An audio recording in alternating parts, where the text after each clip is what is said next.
Hello everyone, मैं शिवा शर्मा स्वागत करती हूं आप सभी का आपके अपने YouTube channel the unique educators पर। आज की इस क्लास में हम भारत के भौगोलिक विभाजन को आगे बढ़ाते हुए आगे की चीज़ों का अध्ययन करेंगे। पिछली क्लासों में हम उत्तर भारत का विशाल मैदान, हिमालय पर्वत और प्रायद्वीपीय पठार के बारे में सविस्तार चर्चा कर चुके हैं। आज की इस क्लास में हम तटीय मैदानों के बारे में पढ़ने वाले हैं, तो चलिए शुरू करते हैं। सबसे पहले भारत के भू आकृतिक प्रदेश और भौगोलिक विभाजन का मैं आप सभी को एक ओवरव्यू देना चाहती हूँ। इसके बारे में हम लोगों ने पहले भी बहुत बार डिस्कस किया है, लेकिन एक बार फिर से मैं आपको बता देती हूँ कि भारत के भौगोलिक विभाजन में 11% भाग जो है वो पर्वतीय है, 18% भाग पहाड़ी है, 28% भाग जो है वो पठारीय है और 43% यानी 43% भाग मैदानी है। ठीक है, भारत के प्रमुख भू आकृतिक प्रदेशों के बारे में हम लोग जो अभी सीरीज चल रही है पिछले कुछ दिनों से उसमें लगातार अध्ययन कर रहे हैं। तो सबसे पहले यहाँ पर देखिए कि उत्तर का पर्वतीय प्रदेश यानी कि हिमालयास के बारे में हम लोग एकदम डिटेल में पढ़ाई कर चुके हैं। उसके आगे उत्तर भारत का विशाल मैदान के बारे में भी हम लोग बहुत एलेबोरेट करके पढ़ाई कर चुके हैं। उसके बाद में हमने जो हमारे दक्षिण में प्रायद्वीपीय पठार आता है उसका अध्ययन कर लिया और अब उसके बाद में हम तटीय मैदानों का अध्ययन करेंगे और अगली कक्षा जो हमारी रहेगी उसके अंदर हम भारतीय द्वीप समूहों का अध्ययन करेंगे। तो आगे बढ़ते हैं। ये मैप एक बार आप देख लीजिए। इस मैप के थ्रू आपको एक ओवरव्यू देने का प्रयास किया गया है कि जो चीज़ें मैं आपको बोल रही हूँ वो इंडिया के मैप में एग्जैक्टली जो है लोकेटेड कहाँ है। तो सबसे पहले आप ऊपर पिंक शेडेड एरिया को देखिए। यहाँ पर आपको हिमालयन रेंज लिखा हुआ दिख रहा है, तो इस बारे में हम लोग चर्चा कर चुके हैं। इसके नीचे नॉर्दर्न प्लेन्स दिखाई दे रहा है और उसके नीचे डेक्कन प्लेट्यू दिखाई दे रहा है। ये तीन की तो हम चर्चा कर चुके हैं। आज हम जो है तटीय प्रदेशों के बारे में पढ़ने वाले हैं और द्वीप समूहों के बारे में पढ़ने वाले हैं। ठीक है, तो अब आगे की क्लास में सबसे पहले तटीय मैदान शुरू करते हैं।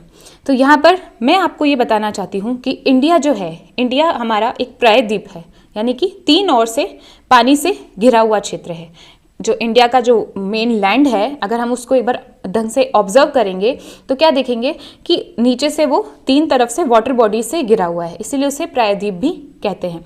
तो सबसे पहले हम पश्चिम दिशा की बात करें तो वहाँ पर आप देखेंगे कि सबसे ऊपर गुजरात है। गुजरात का जो है तटीय सीमा में सबसे ऊपर वाला स्थान आता है। उसके नीचे आप देखिए महाराष्ट्र है, फिर गोवा है, फिर कर्नाटक है और फिर केरल है। यानी कि ये पश्चिम दिशा के स्टेट्स हैं। सबसे पहले गुजरात, महाराष्ट्र, गोवा, कर्नाटक और केरल है। ठीक है, फिर अब हम पूर्वी दिशा की बात करें तो उसमें सबसे ऊपर वेस्ट बंगाल है, उसके बाद में ओडिशा है, फिर आंध्र प्रदेश है और फिर तमिलनाडु आता है। ठीक है, तो इस तरीके से हमारी जो कोस्टल जो सीमा है इसमें ये राज्य शामिल है। तो अब अगर आपको एग्जाम में ऐसा कोई क्वेश्चन आ रहा है कि हाँ ठीक है, जो कोस्टल स्टेट्स है उनको आप आरोही अवरोही क्रम में जो है व्यवस्थित करिए, तो आप ये देख लेंगे। ठीक है, अब आगे देखिए। अब इस मैप में मैंने आपको ये समझाया है कि जो हमारा स्टेट्स है उनकी बाउंड्रीज को हम बोलते क्या है। यानी कि सबसे पहले अगर मैं गुजरात की बात करूं तो गुजरात की जो सीमा है वो कहलाती है सौराष्ट्र या फिर काठियावाड़ की सीमा। गुजरात की जो तटीय सीमा है उसे हम क्या कहते हैं, सौराष्ट्र या काठियावाड़ की सीमा। जबकि यहाँ पर देखो महाराष्ट्र और गोवा जो है उनकी सम्मिलित सीमा को हम क्या कहते हैं, कोंकण तटीय मैदान कहते हैं। इसके बाद में नंबर किसका आएगा, इसके बाद में नंबर आता है कर्नाटक का। तो कर्नाटक वाली सीमा को क्या कहते हैं, कन्नड़ तटीय मैदान। ठीक है, कन्नड़ तटीय मैदान। ओके, और केरल वाली सीमा को क्या कहेंगे, मालाबार तटीय मैदान। आज का टॉपिक है हमारा तटीय मैदानों के बारे में पढ़ना। तो सबसे पहले आपको इनकी लोकेशन तो एग्जैक्टली मालूम होनी चाहिए ना कि हमारे मैप में एग्जैक्टली है कहाँ पर ये मैदान। तो सबसे पहले मैं पश्चिम दिशा के बारे में आपको पढ़ा रही हूँ, जिसमें गुजरात के बारे में हमने पढ़ा कि जो गुजरात की जो तटीय सीमा है उसके सहारे लगने वाले मैदानों को हम क्या कहते हैं, सौराष्ट्र या काठियावाड़ के मैदान। ठीक है, उसके बाद में महाराष्ट्र और गोवा के जो सम्मिलित मैदान है उन्हें हम कोंकण तटीय मैदान कहते हैं। उसके दक्षिण में आते हैं कर्नाटक वाले मैदान, तो उन्हें हम कन्नड़ या फिर कनारा तटीय मैदान भी कहते हैं। उसके बाद में सबसे लास्ट में क्या आएंगे, केरल के जो तटीय मैदान है वो आएंगे, तो उन्हें क्या कहेंगे, मालाबार तटीय मैदान। ठीक है, अब हम पूर्वी दिशा की अगर बात करें तो पूर्वी दिशा में आप लोग ये देखिए कि वेस्ट बंगाल है सबसे ऊपर। ठीक है, वेस्ट बंगाल सबसे ऊपर है, तो वेस्ट बंगाल वाली सीमा को हम सुंदरवन तटीय मैदान या वेंगा तटीय मैदान कहते हैं। तो सुंदरवन का आप लोगों को लॉजिक मालूम ही होगा कि जो पूर्वी तट पर हमारा क्षेत्र है वेस्ट बंगाल का, वहाँ पर मैंग्रोव वन पाए जाते हैं, जिसके अंदर सुंदरी नामक वृक्ष होता है, बहुतायत में पाया जाता है। ठीक है, जिसकी जड़ें क्या होती है, बाहर निकली हुई रहती है, ठीक है ना, उस वृक्ष की ये विशेषता है, ठीक है। तो यहाँ पर आप लोगों ने देख लिया कि जो सुंदरवन है हमारा, यहाँ पर ये वाला एरिया, इसे हम सुंदरवन का मैदान कहते हैं। अब यहाँ पर ओडिशा को एक बार ओवरव्यू देखिए, ओडिशा का देखिए, तो ओडिशा के अंदर जो क्षेत्र लगता है हमारा, उसको हम उत्कल तटीय मैदान कहते हैं। तो हमने हमारा जो जनगण मन अधिनायक वाला जो राष्ट्रगान है, हमारा नेशनल एंथम है हमारा, उसके अंदर ये उत्कल वर्ड भी आता है। तो उस उत्कल से यहाँ पर मतलब ओडिशा के तट से ही है, ठीक है। आंध्र प्रदेश, तो आंध्र तट काकीनाडा और तटीय मैदान इसे कहते हैं, ठीक है। आंध्र तट भी कहते हैं या फिर काकीनाडा तटीय मैदान भी इसे कहते हैं। तमिलनाडु में देखिए आप लोग, तो कोरोमंडल तटीय मैदान तमिलनाडु के अंदर पाए जाते हैं, ठीक है, कोरोमंडल तटीय मैदान। ओके, तो अब आगे का देखते हैं हम लोग। इसके अंदर मैं आप लोगों को अब आगे पढ़ाने वाली हूँ कि जो ये पूरा मैप है इसके अंदर क्या है। तो यहाँ पर आप देखिए कि एक बार पहले मैं आपको बता चुकी हूँ, एक बार फिर से देख लीजिए। तो ये अंदर मैं आप लोगों को ये बता रही हूँ कि जो सीमाएं हैं वो किस हिसाब से हमारी लग रही हैं, ठीक है। तो यहाँ पर देखिए सौराष्ट्र और काठियावाड़ की सीमा जो है वो किसे कहते हैं, गुजरात वाली। मैंने आपको अभी पिछले मैप में बताया, तो अब बिना देखे आप भी मेरे साथ बताने की कोशिश कीजिए कि जो सौराष्ट्र और काठियावाड़ वाली सीमा है वो गुजरात वाले तटीय प्रदेश को कहते हैं, ठीक है। महाराष्ट्र और गोवा वाली जो सीमा है वो कोंकण तटीय सीमा कहलाती है। उसके नीचे जो कर्नाटक वाली सीमा है उसे हम कन्नड़ या कनारा तटीय मैदान या फिर कन्नड़ या कनारा सीमा भी कहते हैं, ठीक है। उसके बाद में केरल आएगा। केरल के अंदर क्या, मालाबार वाला जो मेन इलाका है वो केरल की तटीय सीमा है। अब हम भारत के जो पूर्वी तट हैं उनके बारे में एक बार देख लेते हैं। तो ऊपर मैंने आप लोगों को बता दिया कि जो वेस्ट बंगाल में था वो तो था सुंदरवन या फिर वेंगा तटीय मैदान। उसके बाद में यहाँ पर आप देखिए जो थोड़ा ध्यान देने की चीज़ है ऊपर, तो ये देखिए स्वर्ण रेखा और महानदी, ये दो जो नदियाँ हैं ना, इनके बीच वाले मैदान को हम क्या कहते हैं, उत्कल या उत्तरी सरकार तट, ठीक है। उत्तरी सरकार तट या फिर उत्कल तट हम स्वर्ण रेखा और महानदी वाले जो नदियाँ हैं इन दोनों के बीच के इलाकों को बोलते हैं, ठीक है। अब यहाँ पर देखिए जो ये कृष्णा नदी है, कृष्णा नदी से महानदी तक आप लोग देख पा रहे होंगे, इस तट को हम क्या कहते हैं, रॉयल सीमा। आंध्र प्रदेश के अंदर मेनली आंध्रा और उड़ीसा में ये तट पड़ता है जो कि कृष्णा से महानदी के बीच में फैला हुआ है, तो इसे हम रॉयल सीमा तट भी कहते हैं। अब आगे देखो, तो यहाँ पर कोरोमंडल तट है ना, कोरोमंडल तट कन्याकुमारी टू कृष्णा, ठीक है, कन्याकुमारी टू कृष्णा तक कोरोमंडल तट पाया जाता है। ओके, अब आगे चलते हैं हम लोग। सबसे पहले अब मैं आप लोगों को ये ओवरव्यू बता चुकी हूँ कि तटीय मैदान हमारे भारत के कौन कौन से हैं और कौन कौन से राज्यों से उनकी सीमा लगती है। अब इसके बाद में एक जो नदियों वाला विवरण था वो भी मैंने आपको बता दिया कि कृष्णा से महानदी तक हमारा रॉयल सीमा होता है, महानदी से स्वर्ण रेखा नदी तक हमारा सुंदरवन होता है, ठीक है, या फिर उत्तरी सरकार तट भी जिसे बोल सकते हैं वो होता है। ओके, अब आगे देखिए कि डेल्टा क्या है। डेल्टा के बारे में मैं आपको बताती हूँ कि डेल्टा है क्या। तो सबसे पहले इसकी परिभाषा एक बार देखिए। डेल्टा एक नदी के मुहाने पर बना एक भू आकृति है जहाँ यह एक महासागर, समुद्री झील या पानी के अन्य भागों से मिलती है, जिसमें समय के साथ तलछट जमा होती है। इसका एग्जाम्पल है कृष्णा और महानदी का डेल्टा, ठीक है। ये तो इसकी परिभाषा हो गई। अब मैं आपको एक बार समझा देती हूँ कि डेल्टा एक्चुअली है क्या। तो जैसे मानिए ये कोई रिवर आ रही है, ये इसकी बहुत सारी वितरिकाएं हैं, यानी वितरिकाएं मतलब बहुत सारी, जैसे यूं टुकड़ों में बट जाती है ना रिवर। आपको पता है डेल्टा का निर्माण कहाँ होता है? डेल्टा का निर्माण होता है नदी के एकदम लास्ट मुहाने पर, ठीक है। और उस समय नदी की वृद्धावस्था होती है, यानी कि जो पानी है उसका बहाव बहुत ज़्यादा नहीं होता, बहुत तेज नहीं होता, इसलिए जो वितरिकाएं हैं ना वो बहुत तरह के टुकड़ों में बट जाती है, जैसे मैंने यहाँ पे डायग्राम बनाया है। तो उसी तरीके से यहाँ पर अब वितरिकाएं इतनी बट चुकी हैं और जो नदी अपने साथ तलछट और ये सब लेकर आती है ना वो वहाँ पर जमा देती है। एक तरीके से निक्षेपण व्यवस्था है ये डेल्टा वाली, ठीक है। आकर के नदी निक्षेपित करती है और फिर समुद्र में मिल जाती है, ठीक है। तो इसे डेल्टा कहते हैं। ये जो डेल्टा होता है ना इसका बहुत यूज़ होता है एग्रीकल्चर के पर्सपेक्टिव से, बहुत ज़्यादा उपजाऊ होता है ये, ठीक है। तो अब आगे देखिए, अब सबसे बड़ी फैक्ट की बात पता है क्या है? ये मैंने एक फैक्ट यहाँ पर लिखा है कि जो डेल्टा है, डेल्टा शब्द का सर्वप्रथम उपयोग किसने किया था? तो आप लोग जानते हैं कि इतिहास के पिता कौन है? इतिहास के पिता हेरोडोटस हैं, ठीक है। हेरोडोटस ने ही डेल्टा शब्द का सबसे पहले उपयोग किया था, ठीक है। एस्चुरी के बारे में पढ़ते हैं अब हम लोग। डेल्टा के बारे में पढ़ चुके हैं, तो एस्चुरी के बारे में पढ़ते हैं। ये मेनली जो है ना छोटी नदियाँ, तीव्रगामी नदियाँ होती है ना, उनके द्वारा बनती है, ठीक है। एस्चुरीज बहुत बड़े इलाके में फैली हुई नहीं होती जैसे डेल्टा होता है। डेल्टा का विस्तार बहुत बड़े इलाके में होता है, और वो जो नदी होती है ना उसे वृद्धावस्था में जब पहुंच जाती है तब उसका निर्माण करती है, ठीक है। लेकिन जो एस्चुरीज है ना उनका तीव्रगामी और छोटी नदियों के द्वारा निर्माण किया जाता है, ठीक है ना।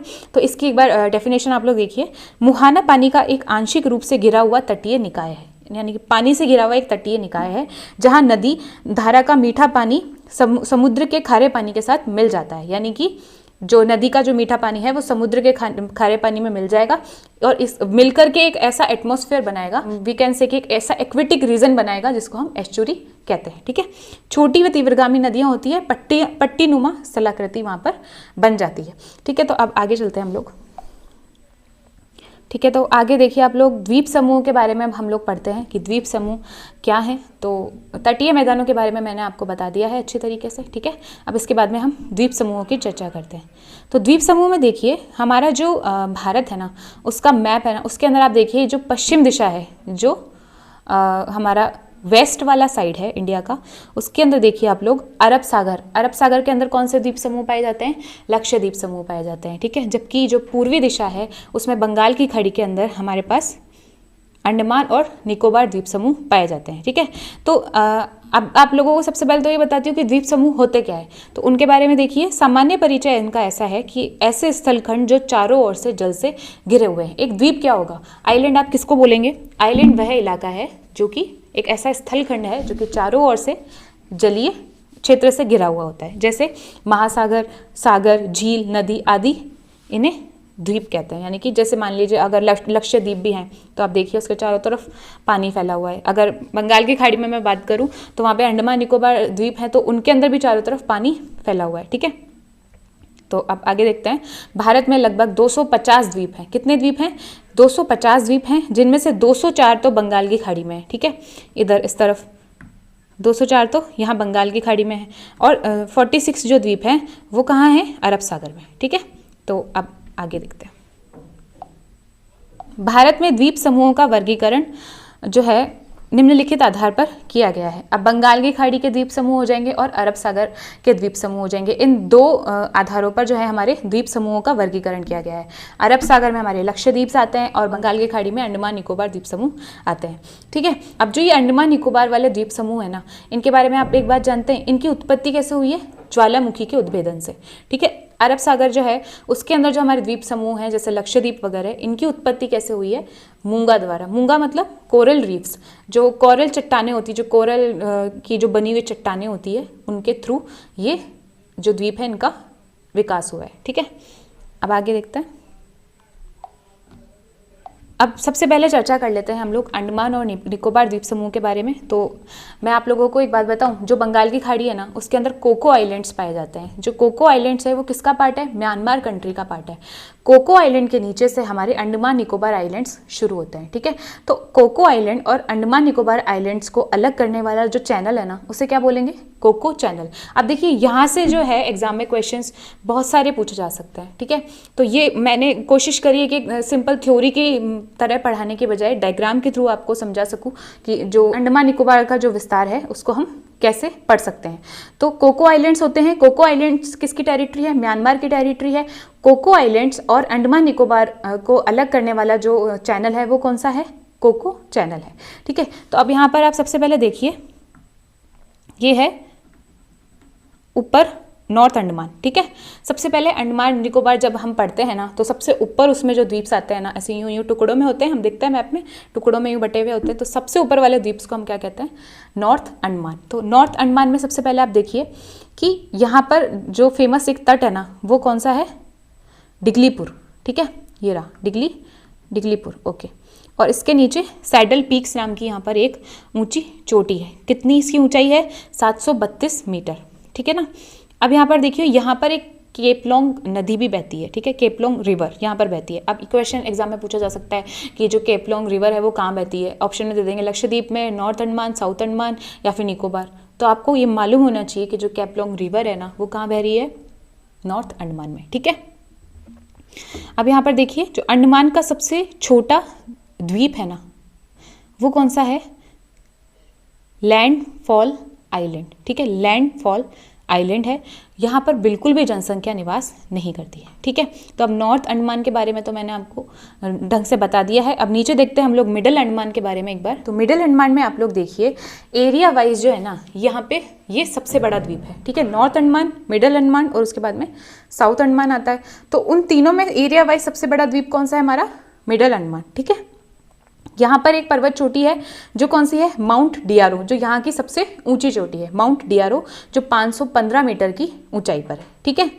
इसके बाद में इन्हीं जो मिडिल अंडमान है ना, इसके एकदम जो है ईस्ट साइड के अंदर क्या पाए जाते हैं? बैरन आइलैंड्स पाए जाते हैं। तो बैरन आइलैंड्स कौन से होते हैं? भारत का एकमात्र सक्रिय ज्वालामुखी द्वीप अगर कोई है तो वो है बैरन द्वीप है, ठीक है। तो वो यही है मिडिल अंडमान के ईस्ट में, ठीक है। इसके बाद में हम लोग नीचे चलते हैं। तो अब साउथ अंडमान के बारे में पढ़ने वाले हैं। तो साउथ अंडमान में सबसे पहले आप ये देखिए, साउथ अंडमान की जो कैपिटल है उसको पोर्ट ब्लेयर कहते हैं, ठीक है। ये मालूम है आप लोगों को कि पूरे अंडमान की कैपिटल पोर्ट ब्लेयर है, ठीक है। इसके बाद में यहाँ पर एक माउंट कोयोब नाम का एक सबसे ऊंची चोटी पाई जाती है जो कि 460 मीटर की ऊंचाई पर है, ठीक है।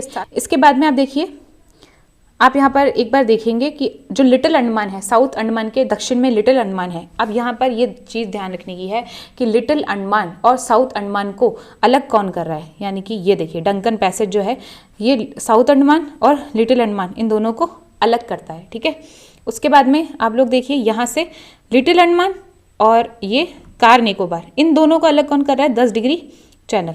10 डिग्री चैनल जो है हमारा, ये इन दोनों को अलग कर रहा है। ओके, लिटिल अंडमान और कार निकोबार को अलग करता है 10 डिग्री चैनल। ओके, ठीक है। अंडमान के बारे में हम लोग विस्तृत अध्ययन कर चुके हैं, जिसके अंदर हमने नॉर्थ अंडमान और मिडिल अंडमान और साउथ अंडमान और लिटिल अंडमान इन तीनों के बारे में विस्तृत चर्चा कर ली है।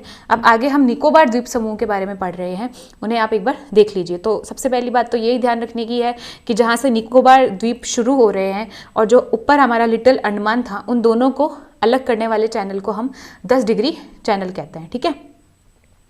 अब यहाँ पर आइए, कार निकोबार में आप लोग देखिए, सबसे ऊपर वाले को हम कहते हैं कार निकोबार, ठीक है। यहाँ पर एक कीमोस की खाड़ी है। अगर मैप में कभी आपसे पूछ लिया जाए लोकेशन में कि कीमोस की खाड़ी कहाँ पर है, तो ये कार निकोबार के अंदर है, ठीक है। इसके बाद में आता है पांचाल चैनल। पंचाल चैनल आता है, इसके नीचे आएगा नॉन काउरी आइलैंड्स, जो ये ब्लू कलर से मैंने यहाँ पर शेडेड किए हुए हैं, ये ब्लू कलर से, ये हैं नॉन काउरी आइलैंड्स, ठीक है। ये ऊपर जो यहाँ पर आप लोग देख रहे हैं, ये है सैनबेरो चैनल, सैनबेरो चैनल है, और ये नीचे है लिटिल निकोबार। यानी कि आपको ये ध्यान रखना है कि जो नॉन काउरी आइलैंड्स है और जो लिटिल निकोबार है, उनको कौन अलग कर रहा है? सैनबेरो चैनल अलग कर रही है। तो यहाँ पर ये देखिए, जो सैनबेरो चैनल है ना, ये किसको अलग करती है? ये करती है नॉन काउरी आइलैंड्स और लिटिल निकोबार को, ये एक दूसरे से अलग करती है, ठीक है। इसके बाद में आप देखो, जो लिटिल निकोबार है उसको और ग्रेट निकोबार, ये इसको कौन अलग कर रहा है? Saint George Channel. Saint George Channel जो है वो लिटिल निकोबार और ग्रेट निकोबार को अलग करती है, ठीक है। अब यहाँ पर देखो, तो यहाँ पर है इंदिरा पॉइंट, ये भारत का जो दक्षिणतम बिंदु, हम हमेशा उसके अंदर पढ़ते भी रहते हैं थ्योरी के अंदर, तो वो सबसे जो दक्षिणतम बिंदु है वो यही है, इंदिरा पॉइंट। और इसके नीचे क्या आती है? कैंपबेल बे की खाड़ियाँ आती है, ठीक है। तो ये हम लोगों ने अभी निकोबार का भी अध्ययन कर लिया है। तो अब आगे चलते हैं। अब एक बार मैं आप लोगों को इनके बारे में कुछ और भी डिटेल्स हैं जिनके बारे में बताना चाहूँगी। तो अंडमान निकोबार के बारे में हम लोग सबसे पहले बात कर लेते हैं। इसका निर्माण हुआ है टर्शरी युग में विवर्तनिकी व ज्वालामुखी क्रियाओं से, ठीक है। तो अंडमान निकोबार द्वीप समूह आप लोगों को पता है बंगाल की खाड़ी वाले इलाके में पड़ते हैं। तो उनका निर्माण कब हुआ है? टर्शरी एरा में हुआ है। और किन चीज़ों से हुआ है? ज्वालामुखी और विवर्तनिकी प्रक्रियाओं के कारण हुआ है, ठीक है। अब इनके विस्तार के बारे में देखते हैं। तो विस्तार इनका अक्षांशों के अंदर अगर हम लोग देखें, 6 डिग्री 45 मिनट से 14 डिग्री उत्तरी अक्षांश तक इसका विस्तार है, ठीक है।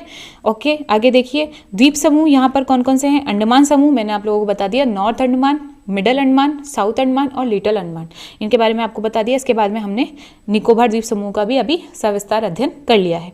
अंडमान निकोबार में वर्षा कैसे होती है? दक्षिणी पश्चिमी मानसून के कारण होती है, ठीक है। तो बंगाल की खाड़ी की जो मानसून शाखा है उसके अंदर दक्षिणी पश्चिमी मानसून जो आता है उसके कारण अंडमान निकोबार में वर्षा होती है, ठीक है। और आंशिक रूप से यहाँ पर उत्तर पूर्वी जो मानसून की शाखा है उससे भी बारिश होती है, यानी कि दोनों से बारिश होती है। बंगाल की खाड़ी वाली शाखा से भी होती है और उत्तर पूर्वी जो मानसूनी हवाएं होती हैं उनकी वजह से भी अंडमान में जो है बारिश होती है, अंडमान निकोबार में। यहाँ पर वर्षा जो है कितनी होती है, वर्षा 200 सेंटीमीटर जितनी, ठीक है। और यहाँ पर सदाबहार वन पाए जाते हैं। ओके,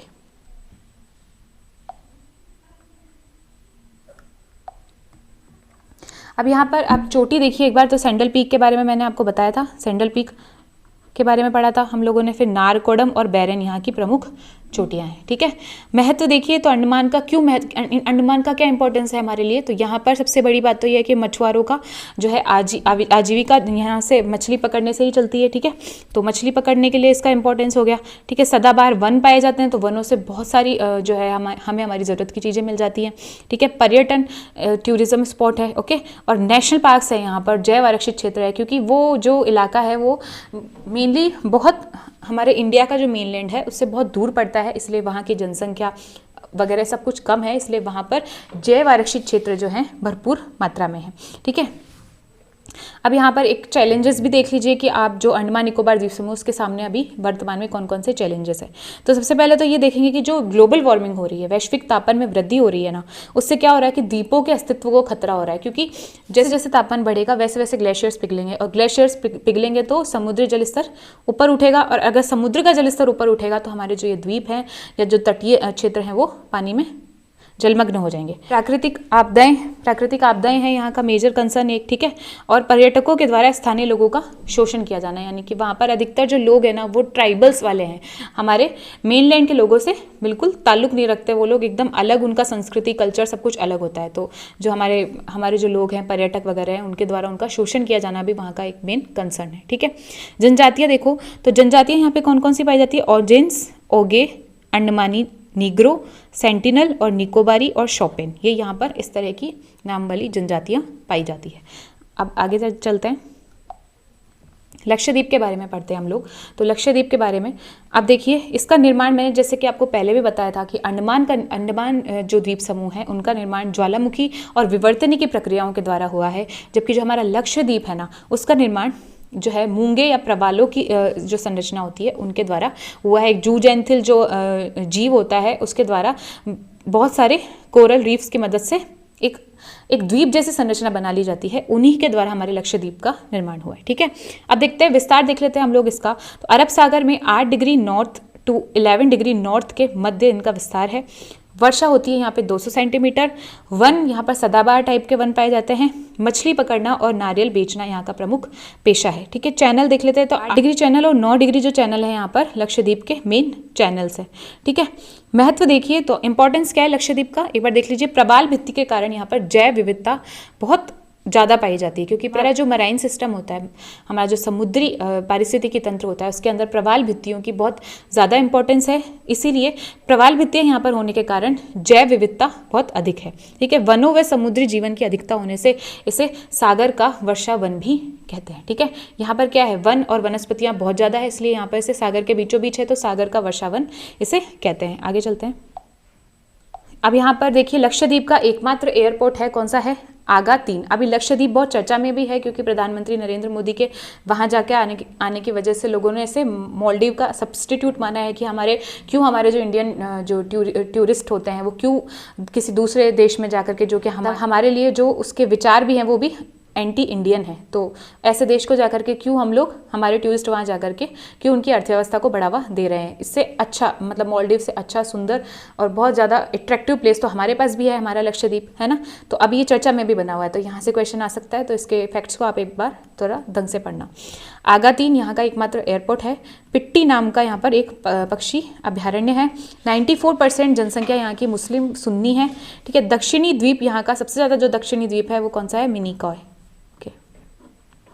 लक्षद्वीप के कुछ चैलेंजेस भी हैं जिन्हें हम देख लेते हैं एक बार, कि यहाँ पर ग्लोबल वार्मिंग के कारण, वही बात है अंडमान निकोबार वाली बात है कि अगर ग्लोबल वार्मिंग ज़्यादा होगी तो क्या होगा, ग्लोबल वार्मिंग अगर ज़्यादा है तो क्या होगा, समुद्र का जलस्तर ऊपर उठेगा। समुद्र का जलस्तर ऊपर उठेगा तो द्वीप डूबने की सिचुएशन एक दिन आ जाएगी, ठीक है। प्रवाल विरंजन, तो इसके बारे में प्रवाल विरंजन एक तरीके की वही प्रक्रिया है कि जब समुद्र जल का तापमान हद से ज़्यादा बढ़ जाता है तो जो प्रवाल जो होते हैं, प्रवाल और उसमें एक जीव होता है जूजेंथिल नामक एक जीव होता है। इन दोनों का आपस में, कोरल और जूजेंथिल जो जीव है ना, उनका आपस में एक रिलेशन होता है, यानी कि वो सहजीवी होते हैं, एक दूसरे के ऊपर डिपेंड होकर वो लोग जीवन यापन करते हैं। तो उस बढ़ते तापमान की वजह से वो जो जीव है उसकी मृत्यु हो जाती है और उसके बाद में प्रवाल की भी मृत्यु हो जाती है। इससे जो रंग बिरंगे हमारे प्रवाल है ना, वो एकदम वाइट कलर के यानी कि मृत स्वरूप हमें दिखाई देते हैं, तो उसे हम प्रवाल विरंजन कहते हैं।